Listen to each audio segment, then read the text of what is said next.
bersyukur Tuhan Yesus, sebab rancangan-Mu kami percaya selalu indah dalam hidup kami Tuhan. Haleluya, haleluya, terima kasih Tuhan, terima kasih Tuhan, terima kasih Tuhan. Haleluya.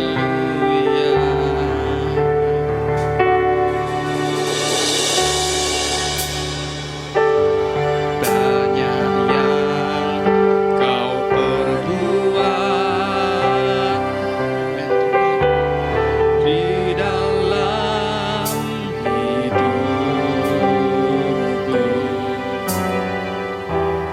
Rancangan indahmu terjadi di hidupku.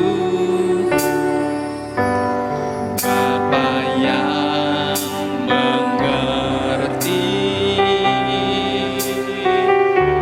segala yang amin, amin. Terima kasih Tuhan Yesus.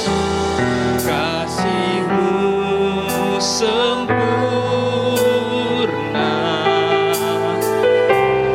nyata dalam hidupku.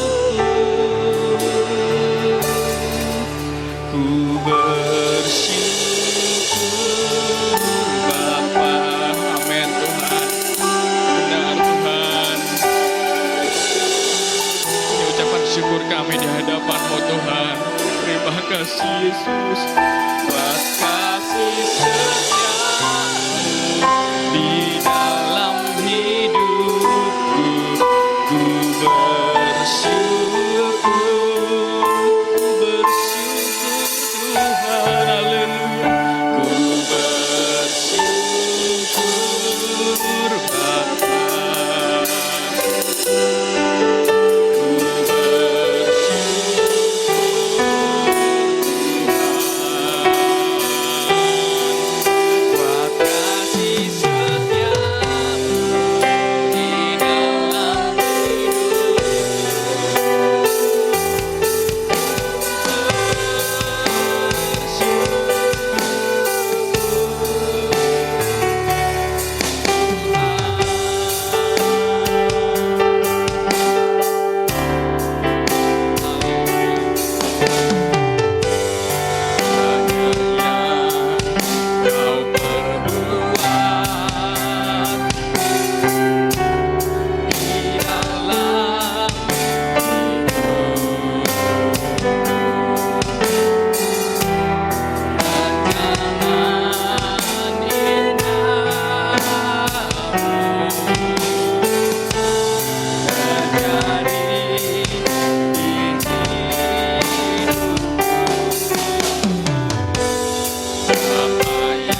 Engkau selalu baik dalam hidup kami, Tuhan Yesus.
Kristus, haleluya, amin. Puji Tuhan, silakan duduk Bapak Ibu Saudara sekalian. Kita akan bersama melihat firman Tuhan saat ini, kita sama-sama belajar firman. Bapak Ibu Saudara sekalian, kita akan baca bersama di dalam 2 Samuel pasalnya yang ke-7. Tapi saya juga akan mengajak Bapak Ibu Saudara sekalian baca pasal yang ke-6 seluruhnya, ya. Nah, kita akan buka di dalam 2 Samuel pasalnya yang ke-7 ayatnya yang ke-16 dan kita baca 2 Samuel pasal yang ke-6 ayat pertama hingga ayatnya yang ke-23. Ya, saya undang Bapak Ibu Saudara sekalian sama-sama kembali lagi kita bangkit berdiri dan kita akan baca ayat ini bersama-sama. 2 Samuel pasalnya yang ke-7 ayatnya yang ke-16, 2, 3. Keluarga dan kerajaanmu akan kokoh untuk selama-lamanya di hadapanku. Tahtamu akan kokoh untuk selama-lamanya. Silakan duduk. Bapak Ibu yang dikasihi oleh Tuhan, agak panjang kita baca, tetapi kita akan menyimak ya pelajaran firman Tuhan pada saat ini. Saya memberikan tema firman Tuhan, Tuhan melaksanakan janjinya. Tuhan melaksanakan janjinya. Kayaknya enak. Iya enggak? Kalau kita mendengar bahwa Tuhan itu menepati janji itu kita senang sekali. Ya kan? Bapak Ibu yang dikasihi oleh Tuhan. Tapi kita akan melihat bagaimana Tuhan melaksanakan janjinya memberkati keluarga Daud. Ya, Tuhan memberkati keluarga Daud seperti ya yang Tuhan nyatakan di dalam 2 Samuel 7 ayatnya yang ke-16 yang sudah kita baca tadi, bahwa keluarga dan kerajaanmu akan kokoh untuk selama-lamanya di hadapanku, tahtamu akan kokoh untuk selama-lamanya. Itu janji Tuhan kepada Daud dan keturunannya. Ya, itu janji Tuhan kepada Daud dan keturunannya, tetapi kita melihat Bapak Ibu yang dikasihi oleh Tuhan, Daud ini dia menerima janji, ya, dia menerima janji Allah seperti itu bukan ketika dia memenangkan Filistin, bukan karena dia menang dari Filistin, bukan, karena di dalam pasal 5 dekat dari pasal 6 ini, Bapak Ibu yang dikasihi oleh Tuhan, Daud menang. Tuhan membuat Daud menang atas Filistin. Kita melihat Bapak Ibu yang dikasihi oleh Tuhan, kita akan melihat bersama-sama. Ya, kita akan melihat bersama-sama Bapak Ibu yang dikasihi oleh Tuhan, bagaimana Daud ini, ya, dia menerima janji dari Tuhan atas keluarganya. Bukan ketika dia menang perang, bukan. Tetapi Daud menerima janji dari Tuhan atas keluarganya karena dia memiliki sikap hati yang benar. Sikap hati yang benar terhadap apa? Kita lihat pada pasal yang ke-6, pada ayat yang pertama. Di situ bagaimana respon Daud. Hati Daud, pikiran Daud, segala sesuatu yang ada pada Daud, kita melihat di sini pada ayat yang pertama, Daud mengumpulkan pula semua orang pilihan di antara orang Israel, 30.000 orang banyaknya, kemudian bersiaplah Daud lalu berjalan dari Baal Yehuda dengan seluruh rakyat yang menyertainya untuk mengangkut apa? Tabut Allah. Hati Daud, pikiran Daud, seluruh yang ada di dalam hidup Daud, dia menganggap, dia menempatkan tabut Allah itu penting dalam hidupnya. Tabut Allah ini selalu berbicara tentang hadirat Allah, tentang pujian penyembahan. Ya, karena Tuhan bertahta di atas pujian penyembahan. Bapak Ibu yang dikasihi oleh Tuhan, ini yang dilakukan oleh Daud. Daud sangat menganggap bahwa pujian penyembahan, hadirat Allah yang dilambangkan lewat tabut Allah itu, Bapak Ibu yang dikasihi oleh Tuhan, Daud sangat menganggap itu hal yang sangat penting. Sehingga dia tidak sembarangan, dia menempatkan orang-orang, dia mengumpulkan orang-orang pilihan.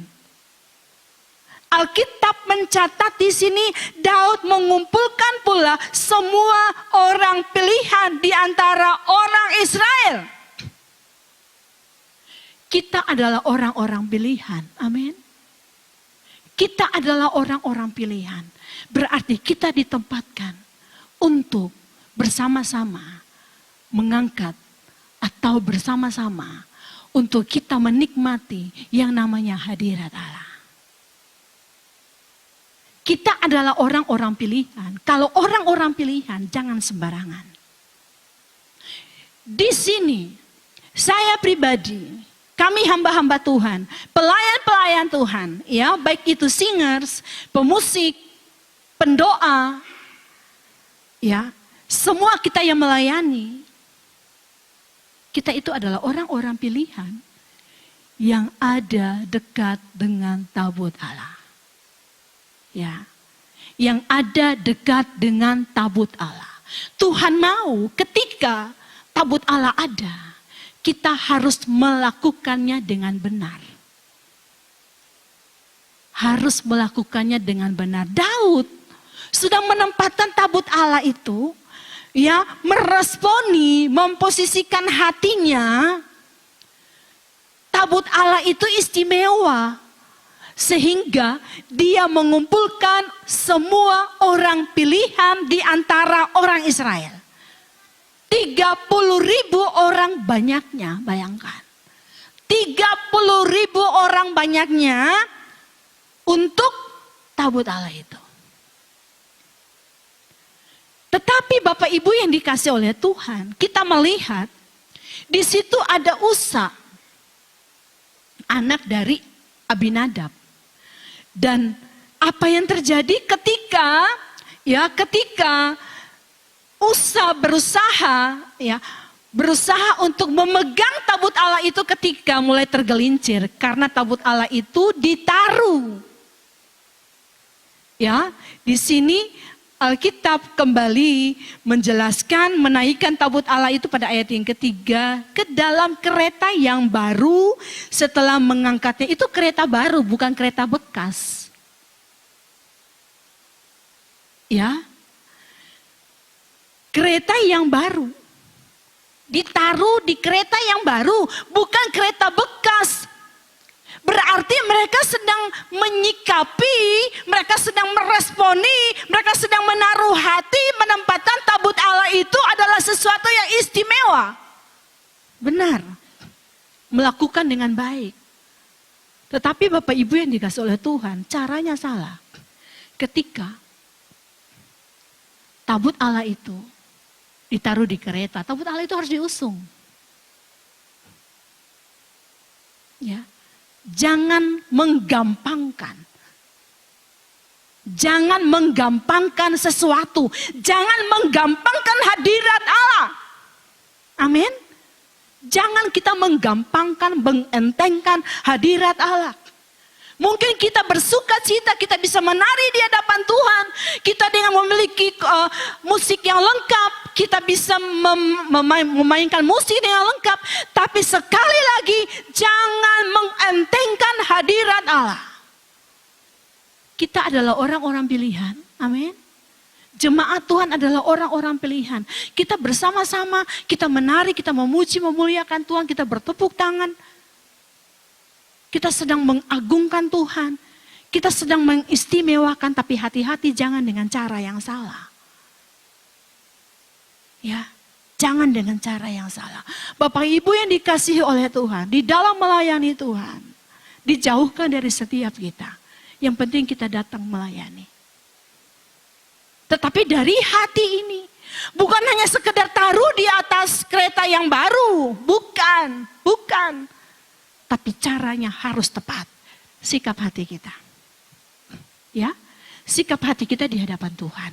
Bapak Ibu yang dikasih oleh Tuhan, bagaimana sampai Daud menerima suatu janji dari Allah sampai kepada keturunannya, kepada keluarganya. Kita lihat di sini yang kedua, dia membawa tabut Allah itu dengan sukacita. Ini Daud. Dia membawa tabut Allah itu dengan sukacita. Tuhan kembali melihat sikap hati Daud. Kalau Bapak Ibu Saudara kita baca, ya, di situ dikatakan bahwa bagaimana Daud itu dengan sukacita, ya, dia memuji Tuhan, dia menari-nari. Saya mau tinggalkan dulu dengan tentang Daud membawa tabut Allah ini dengan sukacita. Bapak Ibu yang dikasih oleh Tuhan, tabut Allah ini ketika Usa ya dibunuh oleh Tuhan, Daud marah karena biar bagaimanapun dia dengan Abinadab juga sohib ya, anaknya langsung disambar sama Tuhan. Tuhan gak main-main ternyata tentang tabut Allah ini. Bapak Ibu yang dikasih oleh Tuhan, dan ketika dia titipkan di Obed-Edom, ya karena hatinya masih sedih, ya titipkan di Obed-Edom, di rumah Obed-Edom, keluarga Obed-Edom diberkati oleh Tuhan. Bapak Ibu tahu, ketika ada pujian penyembahan masuk di dalam rumah, jadi jangan pernah remehkan tentang komsel. Ya, jangan menganggap komsel itu hanya kumpul, nyanyi dan sudah selesai. Tidak. Tidak sampai di situ. Itu kita hadirkan tabut Allah di situ. Dan Bapak Ibu Saudara tahu, ketika tabut Allah ada di situ, keluarga itu diberkati oleh Tuhan. Ya, keluarga itu diberkati oleh Tuhan. Tuhan rindu memberkati keluarga itu. Di mana tabut Allah ada. Tergantung sikap hati yang ada di rumah itu. Obed-Edom, dia adalah sosok yang paling setia. Ya, dia menerima tabut Allah itu. Dan Alkitab mencatat di sini bahwa Tuhan memberkati Obed-Edom dan seisi rumahnya diberkati oleh Tuhan. Luar biasa, amin. Luar biasa. Mari Bapak Ibu yang dikasihi oleh Tuhan, kita menempatkan Allah, hadirat Allah. Itu penting sekali di dalam kehidupan kita. Amin. Kita lihat Bapak Ibu yang dikasihi oleh Tuhan, ketika Daud membawa tabut Allah ini dengan sukacita. Ya, respon dari istrinya Milka. Respon dari istrinya Milka itu sangat meremehkan, merendahkan si Daud yang saat itu sebagai seorang raja. Saudara bisa baca, ya, saudara bisa baca pada ayatnya yang kita lihat pada ayatnya yang ke-16. Ketika tabut Tuhan itu masuk ke kota Daud, ya, ketika Daud ambil dari keluarga Obed-Edom dan bawa masuk ke kota Daud, nah, Mikal anak perempuan Saul menjenguk dari jendela, lalu melihat Raja Daud meloncat-loncat serta menari-nari di hadapan Tuhan. Sebab itu ia memandang rendah Daud dalam hatinya. Itu baru di dalam hatinya. Puji Tuhan biasa aja lagi kali. Mungkin ya kita ketika orang yang bersuka cita di hadapan Tuhan, memuji Tuhan dengan bersorak-sorai, dan kita memuji Tuhan biasa aja lah. Kita meremehkan, itu sudah masuk dalam meremehkan. Ya. Raja Daud menanggalkan segala kerajaannya. Status rajanya, dia tanggalkan dulu jubahnya, sehingga si Mikal ini berkata, engkau telah menelanjangi dirimu. Menelanjangi bukan berarti dia telanjang secara hurufiah, tetapi dia sedang mempermalukan dirinya. Maksudnya Mikal sedang mempermalukan diri. Karena engkau adalah seorang raja yang terhormat, seharusnya engkau duduk berwibawa, ya. Tapi ini engkau bersama dengan para budak-budak itu, engkau menari-nari demi tabut Allah itu. Bagaimana dengan kita? Bapak Ibu yang dikasihi oleh Tuhan. Apakah kita mau jaim-jaim, kita enggak mau bebaskan roh kita untuk memuji, memuliakan Tuhan. Karena hari ini Allah ada di tempat ini. Ataukah kita, udahlah, kita datang hanya sekedarnya. Bapak Ibu yang dikasihi oleh Tuhan, ketika kita sudah meluangkan waktu kita untuk Tuhan, totalitas dengan Tuhan. Ya kan? Kan kita sudah khususkan waktu, tenaga.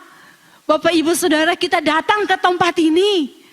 berarti kita sudah mengambil suatu keputusan untuk kita beribadah. Amin. Kalau kita sudah mengambil satu keputusan untuk beribadah, mari kita totalitas dengan Tuhan. Aku mau menikmati Dia seutuhnya. Bapak Ibu yang dikasih oleh Tuhan, kita lihat anak daripada Raja Saul yang menjadi istri, ya, yang menjadi istri dari Daud, menganggap rendah, ya, menganggap rendah, yaitu si Mikal menganggap rendah Daud karena Daud mau menari-nari di hadapan Tuhan. Bapak Ibu tahu itu diperhitungkan oleh Tuhan. Apa yang dilakukan Daud diperhitungkan oleh Tuhan, dan apa yang dilakukan Mikal diperhitungkan oleh Tuhan. Ini loh, ya, ini loh. Mari ketika kita datang di hadirat Tuhan, tabut Allah ada di tempat ini. Percayalah, tidak sia-sia ketika kita totalitas, sungguh-sungguh ada di dalam hadiratnya. Dan apa yang terjadi Bapak Ibu yang dikasih oleh Tuhan? Si Mikal, dia mengalami yang namanya dia tidak menerima berkat yang daripada Tuhan. Ya, dia tidak menerima berkat yang daripada Tuhan. Mikal binti Saul tidak mendapat anak sampai hari matinya. Bapak Ibu yang dikasih oleh Tuhan, ini tanda kutip. Ya, ini tanda kutip. Kenapa saya katakan tanda kutip? Si Mikal ini, Tuhan berurusan secara pribadi dengan dia.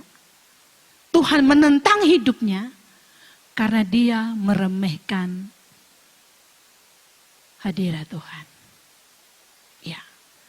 Saya tidak bahas tentang ini, tapi saya mau kembali kepada bagaimana Allah memberkati Raja Daud. Karena Raja Daud membawa tabut Allah itu dengan sukacita.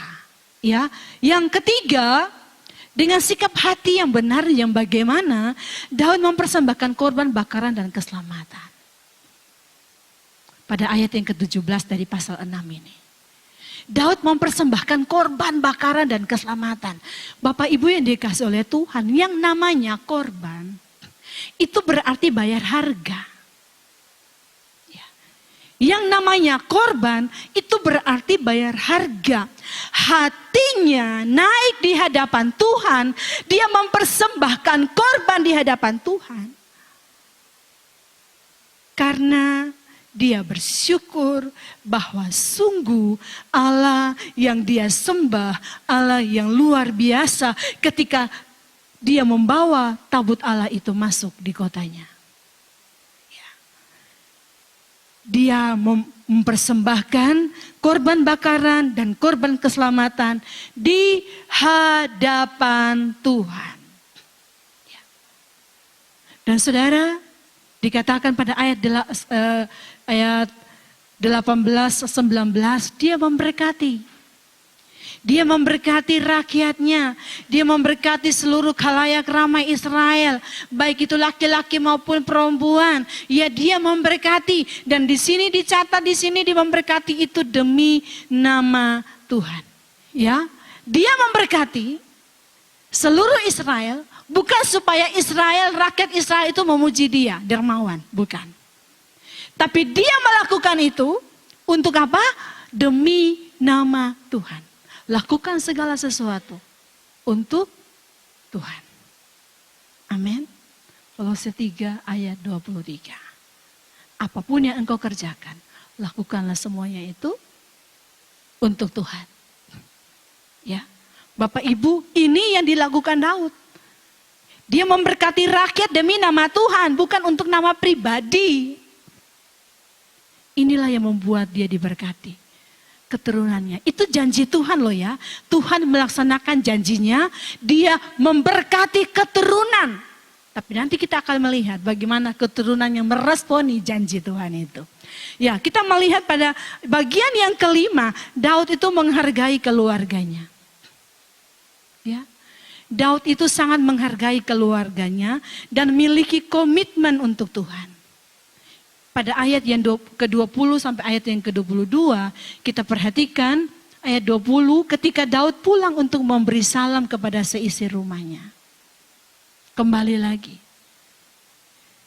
Ya, dia sudah sibuk ini, tapi dia tidak pernah lupa untuk kembali ke rumahnya untuk menyampaikan salam, memberkati keluarganya. Ini Daud.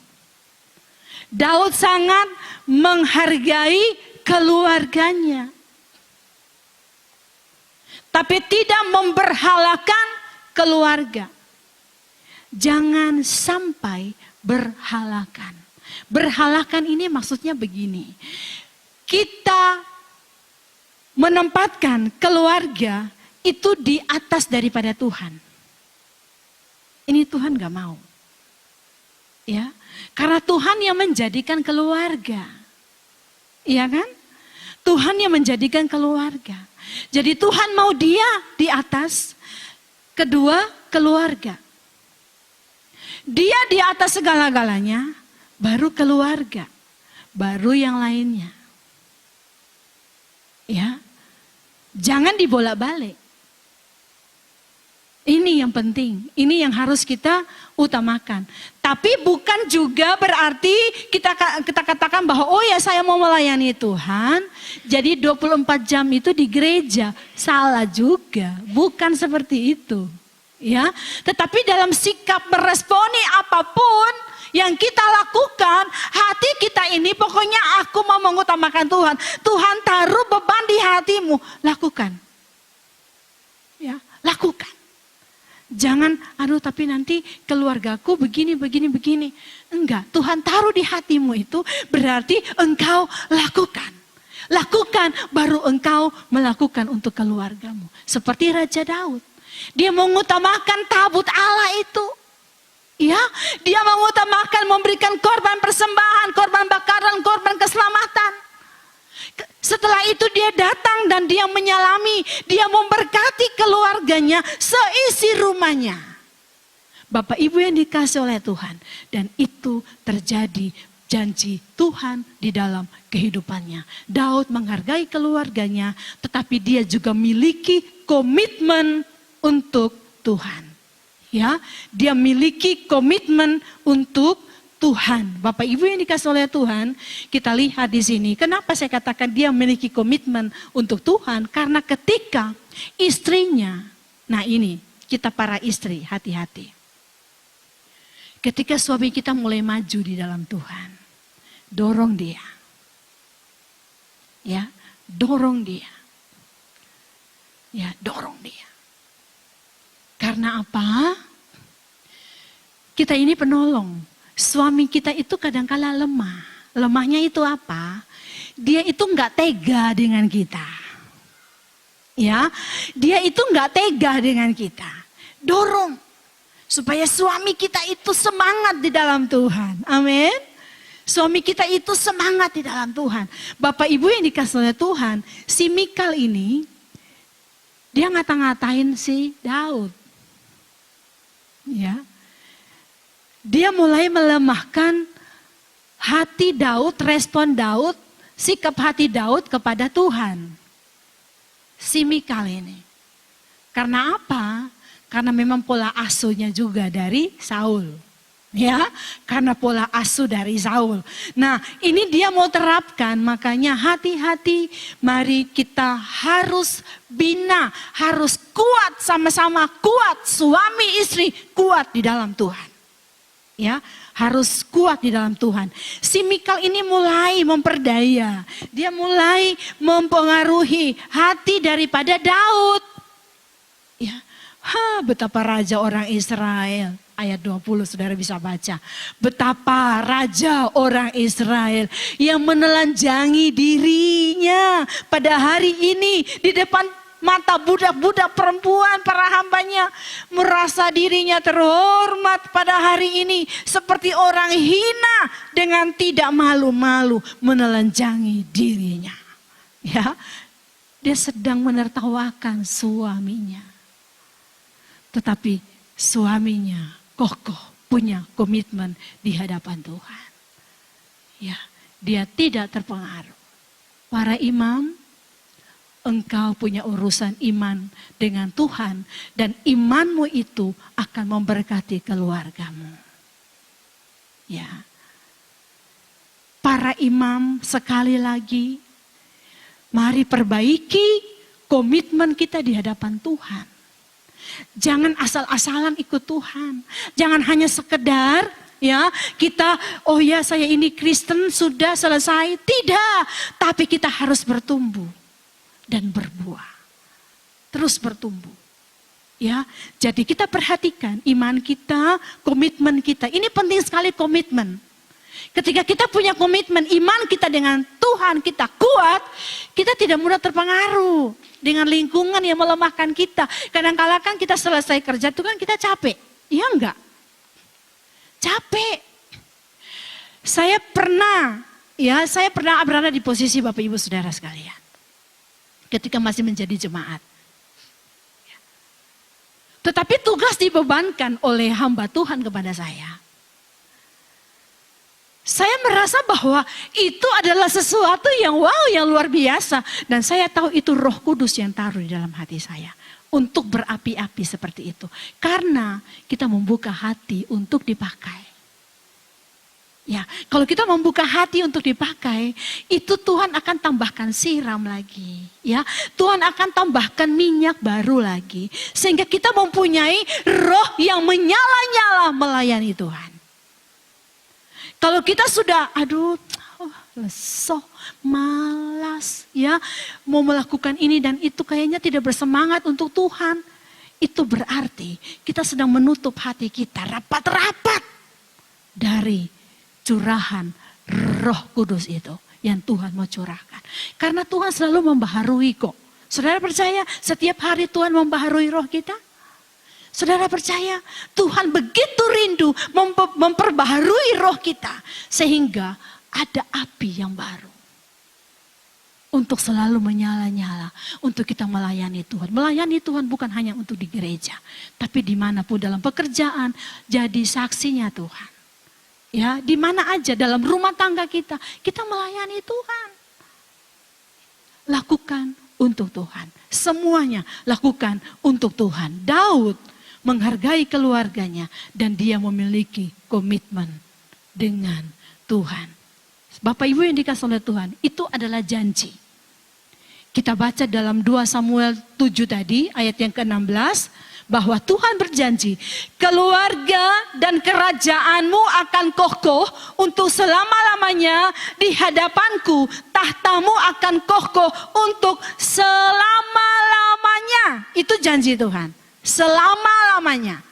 Bapak Ibu yang dikasih oleh Tuhan, tetapi kita lihat di dalam 1 Raja-Raja pasalnya yang kedua, kita lihat bagaimana ketika Daud memberikan tahtanya kepada anaknya. Ya, kita lihat bersama-sama. Ya, karena Tuhan katakan bahwa anakmu dari keturunanmu lah yang akan menduduki tahtamu. Dan kita lihat pada pasal yang kedua, kita lihat pada ayatnya yang ke-12, Bapak Ibu yang dikasihi oleh Tuhan, kita lihat Salomo duduk di tahta Daud ayahnya dan kerajaannya sangat kokoh. Tuhan tepati janjinya. Amin. Tuhan tepati janjinya. Benar-benar bahwa Salomo duduk di atas tahta Daud ayahnya dan kerajaannya sangat kokoh. Dan itu adalah janji Tuhan kepada keturunannya. Tetapi Bapak Ibu yang dikasihi oleh Tuhan, kita akan melihat baik-baik pada ayat yang pertama di situ. Pada pasal 2 ayat yang pertama, ketika saat kematian Daud semakin dekat, ia berpesan kepada Salomo anaknya, aku ini akan menempuh jalan segala yang fana, maka kuatkanlah hatimu dan berlakulah seperti laki-laki. Berlakulah seperti laki-laki ini tidak mudah terpengaruh. Ya, kuat. Punya prinsip, itu laki-laki. Tidak mudah terpengaruh. Nah, kita lihat di sini Bapak Ibu yang dikasihi oleh Tuhan, lakukanlah kewajibanmu dengan setia terhadap Tuhan Allahmu, dengan hidup menurut jalan yang ditunjukkannya, dan dengan tetap mengikuti segala ketetapan, perintah, peraturan, dan ketentuannya seperti yang tertulis dalam hukum Musa, supaya engkau beruntung dalam segala yang kau lakukan dan dalam segala yang kau tuju. Beruntung, ya, dikatakan di situ, kalau engkau melakukan semua, mengikuti segala ketetapan, perintah, peraturan, dan ketentuan Tuhan, maka engkau beruntung. Dikatakan engkau beruntung. Dan apa yang engkau tuju, ya, segala sesuatu yang engkau tuju. Dalam segala sesuatu engkau akan beruntung, dan dalam segala sesuatu yang engkau akan tuju, Tuhan akan berkati. Tetapi ikuti perintah, turuti jalan, ya, yang ditunjuk Tuhan, perintah, ketetapan, semua itu dilakukan. Dan ayat 4, dan supaya Tuhan menepati janji yang diucapkannya tentang aku, yakni jika anak-anakmu laki-laki tetap hidup di hadapanku dengan setia, dengan segenap hati dan dengan segenap jiwa, maka keturunanmu takkan terputus dari tahta kerajaan Israel. Itu janji Tuhan. Dan Tuhan berikan kepada Daud, Daud sampaikan kepada anaknya Salomo, yang saat itu sudah menggantikan dia sebagai seorang raja. Bapak Ibu yang dikasihi oleh Tuhan, Bapak Ibu bisa baca seterusnya dan seterusnya, tetapi kita akan melihat Bapak Ibu di dalam pasal 8. Ya, pasal 8 ini rangkaian daripada Tuhan melaksanakan janjinya, tetapi akibat dari yang tidak setia akan diterimanya juga. 1 Raja-Raja pasal 8, kita akan lihat pada ayat yang ke-14. Kemudian berpalinglah raja lalu memberkati seluruh jemaah Israel. Sedang segenap jemaah Israel berdiri, ia berkata, terpujilah Tuhan Allah Israel yang telah menyelesaikan dengan tangannya apa yang difirmankannya dengan mulutnya kepada Daud ayahku. Ya, nah kita lihat di sini bahwa semua yang dijanjikan Salomo menikmati. Salomo merasakan, iya, apa yang dijanjikan kepada ayahku, aku menikmati semuanya. Oke, aku terima itu dengan ucapan syukur. Ya, Salomo merasa bahwa benar-benar bahwa Tuhan menepati janjinya kepada Daud ayahnya. Ya, dan Salomo diangkat di segala kalangan raja-raja dunia. Dia menjadi orang yang terkenal, dia menjadi orang yang sangat kaya, yang luar biasa, ya. Bapak Ibu yang dikasihi oleh Tuhan, dan apa yang terjadi ketika dia sudah menjadi kaya, Bapak Ibu yang dikasihi oleh Tuhan, si Salomo pada pasalnya yang ke-11, Salomo jatuh ke dalam penyembahan berhala. Dia tidak kuat dengan rayuan-rayuan. Ya, dia tidak kuat dengan segala sesuatu yang datang di dalam hidupnya. Dia memiliki 700 istri dan 300 gundik, total 1000. Bapak Ibu yang dikasihi oleh Tuhan, Salomo jatuh ke dalam penyembahan berhala. Kenapa? Karena dia salah di dalam memilih pasangan hidupnya. Dia condong hatinya kepada berhala-berhala, para dewa-dewa istrinya. Dan akhirnya dia jatuh, dan ketika dia mulai menyembah dewa-dewa, Allah mengoyakkan kerajaan. Bapak Ibu yang dikasihi oleh Tuhan, dikatakan bahwa Salomo jatuh. Ya, Salomo jatuh, Salomo menyakiti hati Tuhan dengan kehidupannya. Jangan salahkan Tuhan, jangan katakan bahwa Tuhan tidak memberkati. Tuhan tetap memberkati di jalan kebenarannya. Kalau kita masih belum menerima berkat Tuhan, kita lihat lagi benar-benar. Apakah jalan saya sekarang ini benar-benar jalan di jalan kebenarannya Tuhan? Amin. Tuhan tidak pernah berdusta, Bapak Ibu Saudara sekalian. Ya, Tuhan tidak pernah ingkar janji. Karena ketika Tuhan berjanji, Tuhan akan menepatinya.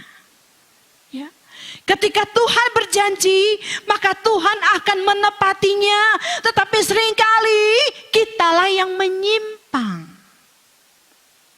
Ya, kitalah yang menyimpang. Kita lihat sebagai ayat-ayat terakhir dalam Amsal 30. Saya rindu dan kita berdoa supaya hal ini pun terjadi dan tidak terjadi dalam kehidupan kita. Ya, terjadi dan tidak terjadi. Ya, ada dua hal di sini. Amsal 30 kita baca bersama-sama Bapak Ibu yang dikasihi oleh Tuhan. Pada ayatnya yang ke-7 kita baca bersama. Ayat yang ke-7, 2, 3. Dua hal aku mohon kepadamu. Jangan itu kau tolak sebelum aku mati, yakni jauhkanlah daripadaku kecurangan dan kebohongan. Jangan berikan kepadaku kemiskinan atau kekayaan. Biarkanlah aku menikmati makanan yang menjadi bagianku. Catat baik-baik. Ya. Bapak Ibu yang dikasihi oleh Tuhan, kita catat baik-baik ini. Dikatakan bahwa jauhkanlah daripadaku kecurangan dan kebohongan. Jangan berikan kepadaku kemiskinan atau kekayaan. Biarkanlah aku menikmati makanan yang menjadi bagianku. Kenapa dikatakan jangan biarkan aku ini mendapat atau jangan berikan kepadaku kemiskinan. Dan jangan memberikan aku kekayaan. Bukan berarti Tuhan itu tidak mau kita itu menikmati kekayaan. Bukan, salah besar. Tetapi ada kelanjutannya.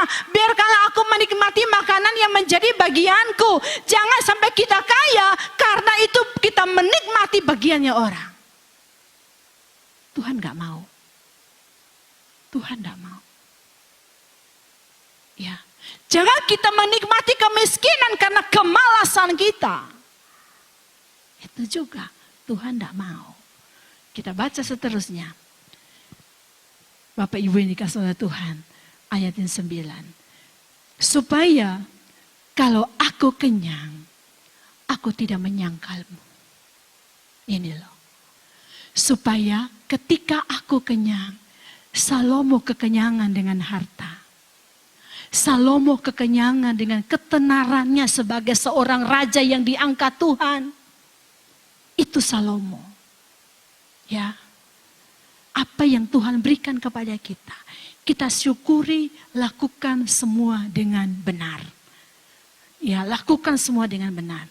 Dikatakan supaya kalau aku kenyang, aku tidak menyangkalmu. Dan berkata, siapa Tuhan itu? Atau kalau aku miskin, aku mencuri dan mencemarkan nama Allahku. Itu. Ya. Jadi dikatakan sebelum aku mati ada dua permintaanku. Bapak Ibu yang dikasihi oleh Tuhan. Mari Tuhan sudah menepati janji dalam kehidupan kita. Jangan kita katakan Tuhan belum menepati janji. Kalau kita ada sampai saat ini itu karena Tuhan sudah menepati janji dalam hidup kita. Syukuri apa yang ada di tangan kita. Amin. Syukuri, cukup tidak cukup, itu tergantung sikap hati kita meresponi apa yang ada. Ya, 1 miliar pun kita bisa berkata itu tidak cukup. Ya. Kalau hati kita tidak pernah merasa cukup. Tapi kalau Tuhan memberikan kita 100.000, Bapak Ibu yang dikasihi oleh Tuhan. Dan kita berkata, puji Tuhan, terima kasih Tuhan. Itu adalah kelimpahan. Ya, itu adalah kelimpahan. Ya, itu adalah kelimpahan. Jadi berapapun yang ada pada kita dan kita katakan terima kasih Tuhan. Itu adalah kelimpahan. Amin. Ya. Oleh sebab itu Bapak Ibu yang dikasih oleh Tuhan. Tuhan melaksanakan janjinya. Ya, Tuhan melaksanakan janjinya dalam kehidupan setiap kita. Percayalah, tapi hati-hati jangan sampai kita menyalahkan ketika kita sudah menerima janji Allah itu. Jangan selalu merasa miskin, jangan. Ya, jangan selalu merasa kurang, jangan. Karena Tuhan memberikan kelimpahan bagi kita. Kelimpahannya dalam bentuk apa? Hati yang mengucap syukur. Amin. Ketika hati kita mengucap syukur, itulah kelimpahan. Ya, itulah kelimpahan. Amin. Puji Tuhan.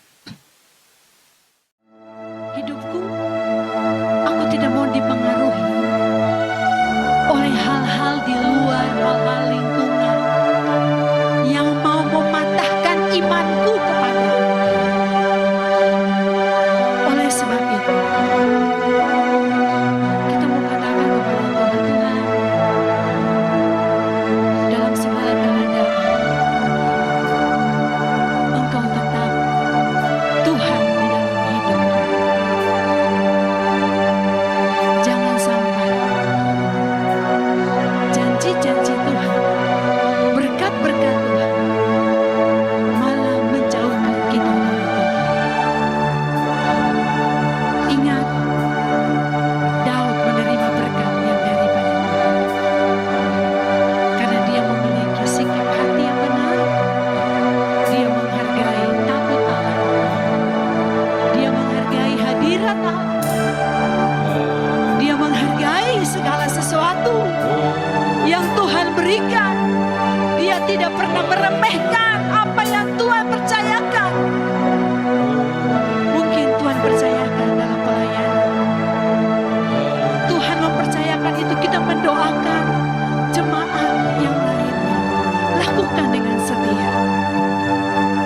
Tuhan taruh di dalam hati. Ada seseorang yang harus engkau doakan.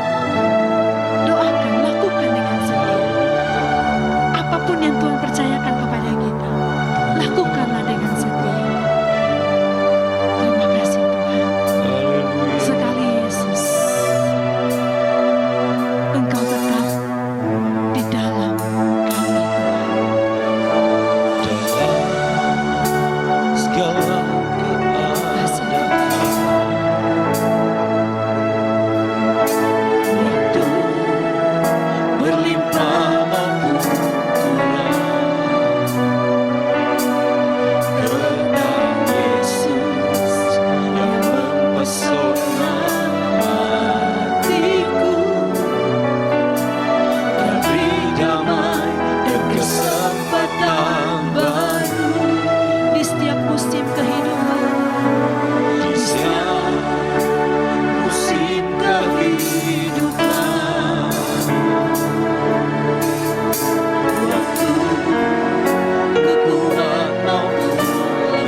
firman-Mu.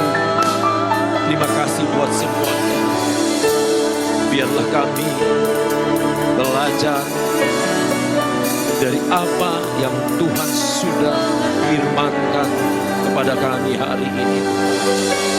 Bantu kami Tuhan, agar kami selalu hidup di dalam kebenaran, agar kami tetap setia kepada Tuhan.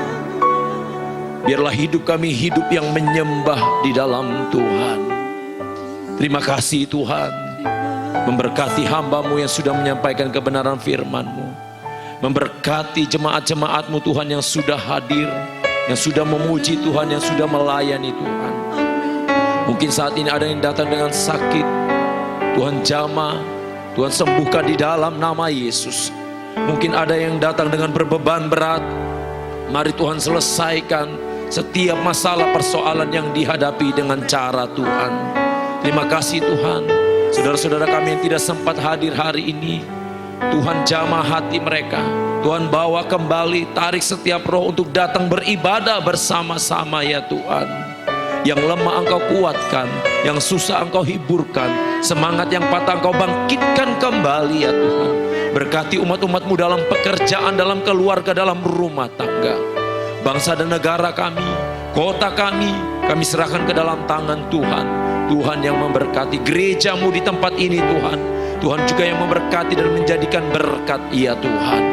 Terima kasih Tuhan. Sebentar umat-umat-Mu akan kembali ke tempat masing-masing, sertai di perjalanan tibakan dengan selamat. Mari saudaraku angkat tanganmu dan terimalah berkat Tuhan.